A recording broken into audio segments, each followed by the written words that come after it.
সেটা বের করার জন্য আমাদের যে কাজটা করতে হবে, এখানে যে সর্বোচ্চ সংখ্যাটা থাকবে তার সাথে এই যে একটা আছে এটাকে প্লাস করে দেব, দেওয়ার পর যে পরিসরটা দেওয়া থাকবে সেটাকে মাইনাস করে দিলে আমাদের অ্যান্সার আসবে। তাহলে এখানে খেয়াল করে দেখো, এটা হচ্ছে বিয়োগ করলে হবে হচ্ছে, এটা হবে 86 থেকে আমি যদি 67 বাদ দেই তাহলে আমাদের অ্যান্সার আসবে 19। এভাবে খুব সহজেই আমরা পরীক্ষার হলে এটার অ্যান্সার বের করতে পারবো। এক্স এর উপাদানগুলো হবে এ সেটের যে উপাদানগুলো আছে সেটা, এবং তার মধ্যে যেটা 3 এর গুণিতক। তাহলে 3 এর গুণিতক আমরা কি জানি, 3 এর গুণিতক হচ্ছে 6, 9 এবং 12। 3 এর গুণিতক এখানে কি কি আছে, 6, 9, 12। তাহলে 6, 9, 12 আমার অপশনে যেটা আছে সেটাই হবে হচ্ছে অ্যান্সার। তাহলে আমাদের দেখা যাচ্ছে একের ঘ নাম্বার অপশনটাতে দেওয়া আছে 6, 9, 12। তাহলে এইভাবে করে আমরা খুব সহজে 1 নম্বর প্রশ্নের যে অ্যান্সার সেটা পেয়ে যাই। তাহলে দেখো 3 এর উপরে কিউব, তাহলে 3 এর উপরে কিউব দিলে 27 - 3 - 24। খেয়াল করে দেখো, এটা হচ্ছে 27, এটাও 27, তাহলে 27 থেকে 27 বাদ দিলে 0। তাহলে আমরা অবশ্যই পেয়ে যাচ্ছি যে 5 নম্বরের অ্যান্সার হবে হচ্ছে 3, হচ্ছে অধি। তাহলে আমাদের অ্যান্সার হবে সূক্ষ্ম। অ্যান্সার হবে কি, সূক্ষ্মকোণ। তাহলে 6 নম্বরের অ্যান্সার হবে সূক্ষ্মকোণ। আসসালামু আলাইকুম প্রিয় এসএসসি পরীক্ষার্থী ভাইয়া ও আপুরা, তোমাদের আজকের ক্লাসে স্বাগতম। আজকে আমরা এমসিকিউ বিষয় নিয়ে আলোচনা করব। আজকে কুমিল্লা বোর্ড 2025 সালের কয়েকটি এমসিকিউ খুব দ্রুত কিভাবে আমরা সলিউশন করতে পারবো সে বিষয়ে আলোচনা করব। তো চলো কথা না বাড়িয়ে শুরু করি।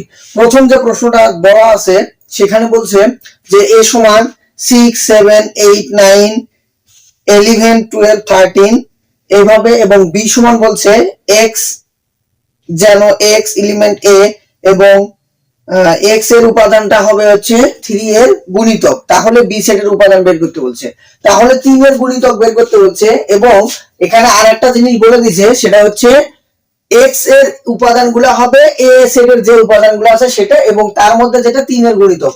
তাহলে 3 এর গুণিতক আমরা কি জানি, 3 এর গুণিতক হচ্ছে 6, 9 এবং 12। 3 এর গুণিতক এখানে কি কি আছে, 6, 9, 12। তাহলে 6, 9, 12 আমার অপশনে যেটা আছে সেটাই হবে হচ্ছে অ্যান্সার। তাহলে আমাদের দেখা যাচ্ছে একের ঘ নাম্বার অপশনটাতে দেওয়া আছে 6, 9, 12। তাহলে এইভাবে করে আমরা খুব সহজে 1 নম্বর প্রশ্নের যে অ্যান্সার সেটা পেয়ে যাব। 2 নম্বর যে প্রশ্নটা বলছে, একটা উদ্দীপক দেওয়া আছে, সেই ছকটা আমি রেখে রেখেছি। এখানে কয়েকটা সংখ্যা দিয়ে বলছে, 2 নম্বর প্রশ্নটাতে বলছে মধ্যক শ্রেণীর গণসংখ্যা কত। তো মধ্যক শ্রেণী বের করতে গেলে আমাদের একটা কাজ করতে হবে, সেটা হচ্ছে নিচে ক্রমজড়িত গণসংখ্যা বের করতে হবে। তো ক্রমজড়িত গণসংখ্যা বের করতে গেলে এখানে প্রথম যেটা দেওয়া থাকবে সেটাই লিখবো 4, এরপর এটার সাথে যোগ করলে 10, আবার এটা 16, আবার এটা যোগ করলে হচ্ছে 24, এরপরে হচ্ছে 28। তাহলে এই যে আমি 28 লিখলাম, এই 28 কে আবার 2 দিয়ে ভাগ করব। তাহলে 28 কে আমরা যদি 2 দিয়ে ভাগ করি তাহলে হবে হচ্ছে 14। এই যে 14টা এখানে কোন ঘরের মধ্যে আছে, তাহলে খেয়াল করে দেখো, 14টা আমার এই যে 16 ঘরের মধ্যে আছে। যেহেতু 16 ঘরের মধ্যে 14 আছে, তাহলে আমরা বলতে পারবো 51 থেকে 60 হচ্ছে আমাদের মধ্যক শ্রেণী। যেহেতু 51 থেকে 60 হচ্ছে মধ্যক শ্রেণী, তাহলে মধ্যক শ্রেণীর গণসংখ্যা হবে হচ্ছে 10। তাহলে 2 এর অ্যান্সার হবে হচ্ছে 10। এইভাবে করে আমরা 2 নম্বরের অ্যান্সার পেয়ে গেলাম। 3 নম্বর প্রশ্নটাতে বলছে প্রচুরক কত। তো প্রচুরক বের করতে গেলে আমাদের যে কাজটা করতে হবে, এখানে আগে দেখতে হবে সবচেয়ে বড় গণসংখ্যা যেটা, সেটা হচ্ছে আমাদের প্রচুরক শ্রেণী। তাহলে এখানে যেহেতু সবচেয়ে বড় গণসংখ্যা হচ্ছে 10, তাহলে এটাই হচ্ছে আমাদের প্রচুরক শ্রেণীর গণসংখ্যা। তো এটা যদি প্রচুরক শ্রেণীর গণসংখ্যা হয়, তাহলে প্রচুরকের সূত্র আমরা কি জানি, প্রচুরকের সূত্র জানি হচ্ছে l প্লাস l হচ্ছে এখানে 51 প্লাস f1। f1টা হচ্ছে এটা থেকে এটা বাদ দেব, তাহলে বাদ দিলে হচ্ছে 4। তাহলে দেখো 4 প্লাস f2 হচ্ছে এটা থেকে এটা বাদ দেব, গুণন ব্যবধান হচ্ছে 10। এটাকে ক্যালকুলেশন করলে আমাদের অ্যান্সার আসবে। তাহলে 4 × 40 আর এখানে হচ্ছে 6। তো এটাকে যদি আমরা ক্যালকুলেশন করি তাহলে আমাদের অ্যান্সার চলে আসবে 40 বাই হচ্ছে 6। তাহলে এখানে হচ্ছে 6.667। তাহলে এটাকে যদি আমরা ক্যালকুলেশন করি তাহলে 57.67। এটা হচ্ছে আমাদের অ্যান্সার। এটা আমাদের অপশন দেওয়া আছে খ। তাহলে আমাদের খ নাম্বারটা হচ্ছে কারেক্ট অ্যান্সার।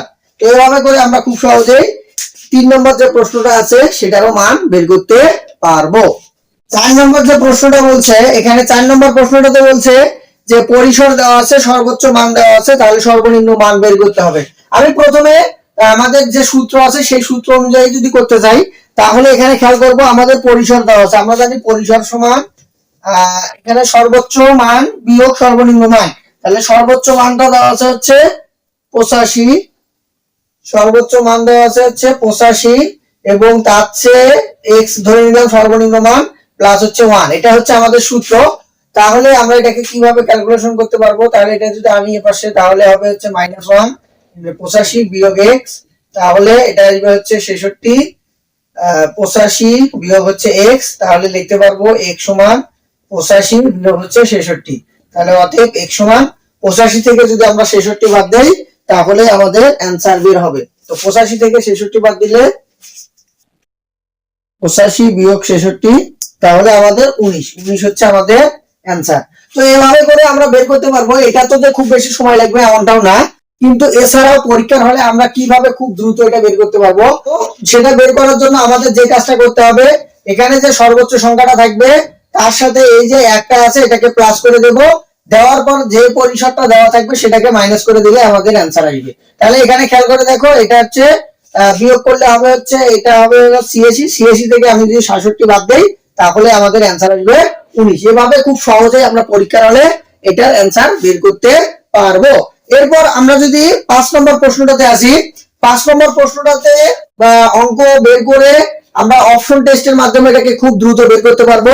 সেটা হচ্ছে কি, যে ফাংশন অফ এক্স এর মান যেহেতু বলছে ফাংশন অফ এক্স সমান হচ্ছে x cube minus x minus 24, এটা দেওয়া আছে। তাহলে আমাকে খেয়াল করতে হবে এখানে কি করলে আমাদের এইটার মানটা 0 আসবে, অর্থাৎ এক্স এর মান কত বসাইলে আমার এই মানটা 0 আসবে। তাহলে খেয়াল করবো, যদি আমরা 2 বসাই, এখানে প্রথম অপশনে দেওয়া আছে 2, তাহলে 2 যদি বসাই তাহলে 2 বসাইলে এখানে 8 থেকে যদি আমি 2 বাদ দিই তাহলে এটা কখনোই আসতেছে না। কিন্তু আমি যদি 3 বসাই তাহলে দেখো 3 এর উপরে কিউব, তাহলে 3 এর উপরে কিউব দিলে 27 মাইনাস 3 মাইনাস 24। খেয়াল করে দেখো, এটা হচ্ছে 27, এটাও 27, তাহলে 27 থেকে 27 বাদ দিলে 0। তাহলে আমরা অবশ্যই পেয়ে যাচ্ছি যে 5 নম্বরের অ্যান্সার হবে হচ্ছে 3। তো শুধুমাত্র আমরা জাস্ট অপশন টেস্টের মাধ্যমে 5 নম্বর প্রশ্নটা খুব সহজে আমরা বের করতে পারবো। এরপর 6 নম্বর যে প্রশ্নটা বলছে যে একটা বৃত্তের অধিচাপের অন্তর্লিখিত কোণ কোনটা। আচ্ছা, একটা জিনিস মাথায় রাখবো, এখানে দুটো প্রশ্ন আছে, একটা হচ্ছে অধিচাপ আর একটা হচ্ছে উপচাপ। তো উপচাপের ক্ষেত্রে আমরা মনে রাখবো উপ শব্দটা হচ্ছে ছোট। সাধারণত আমরা উপ শব্দটা বুঝে ছোট। কেন? কারণ দেখো, উপজেলা যদি আমরা বলি, উপজেলা উপশহর এই শব্দগুলো ছোট, আর জেলা এই শব্দটা কি বড়। তাহলে উপ শব্দটা থাকা মানে আমরা বুঝি সাধারণত ছোট। কিন্তু আমার যখন এরকম বৃত্তের ক্ষেত্রে যখন আমাকে বলবে উপচাপ আর একটা বলবে অধিচাপ, এই উপচাপকে আমরা তখন বলে নেব হচ্ছে বড়, উপটাকে তখন আমরা বিপরীত ধরে নেব, কি ধরে নেব? বড়। আমরা জানি স্থূলকোণটা হচ্ছে বড়, স্থূলকোণটা কি? স্থূলকোণ হচ্ছে বড়, আর অধিচাপের ক্ষেত্রে হবে হচ্ছে সূক্ষ্মকোণ। এই কথাটা আমাদের মনে রাখলেই শেষ। কি বলছি? উপ কথাটা থাকলে হবে বড় অর্থাৎ স্থূলকোণ, আর অধি কথাটা থাকলে হবে হচ্ছে ছোট অর্থাৎ সূক্ষ্মকোণ। তাহলে আমাদের এই প্রশ্নে বলছে 6 নম্বরে অধিচাপ, যেহেতু কথাটাতে বলছে অধি, তাহলে আমাদের অ্যান্সার হবে সূক্ষ্ম। অ্যান্সার হবে কি? সূক্ষ্মকোণ। তাহলে 6 নম্বরের অ্যান্সার হবে সূক্ষ্মকোণ।